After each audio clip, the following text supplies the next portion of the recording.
சிரிக்கவும் சிந்திக்கவும் கூடிய குட்டி கதைகள் வரிசையில் இன்னைக்கு என்ன கதை பார்ப்போவாங்க. ஒரு அம்மா அவங்களோட பொண்ணுக்கு கதை சொல்றாங்கங்க இரவு நேரத்துல.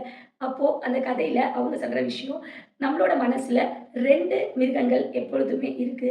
ஒரு மிருகம் ஒரு விதமான நல்ல குணங்கள உடையது. அதாவது என்ன குணம்னா, அன்பு, பாசம், பரிவு, மனிதத்தன்மை, உண்மை இந்த மாதிரி நல்ல குணங்களோட ஒரு மிருகமும், இன்னொரு மிருகம் கெட்ட குணங்களோட அதாவது கோபம், பொறாமை, வெறுப்பு, பொய்யு தான் தான் எல்லாம் அப்படிங்கிற அந்த ஈகோ இந்த மாதிரியான கெட்ட குணங்களோட இருக்கு அப்படின்னு கதை சொல்லிட்டு இருக்காங்க. திடீர்னு அந்த பொண்ணு கேட்குறா, இந்த 2 விலங்குல நம்ம மனசுல எது ஜெயிக்கும் அப்படின்னு சொல்லி கேட்குறா. அதற்கு அவங்க அம்மா சொல்றாங்க, நீ எந்த மிருகத்துக்கு உணவு அளிக்கிறியோ அதுதான் ஜெயிக்கும். நீ நல்லதே நெனச்சு நல்லதே செஞ்சுட்டு இருந்தா, உன்னோட குணமும் அன்பு, பாசம், உண்மையில வளரும்.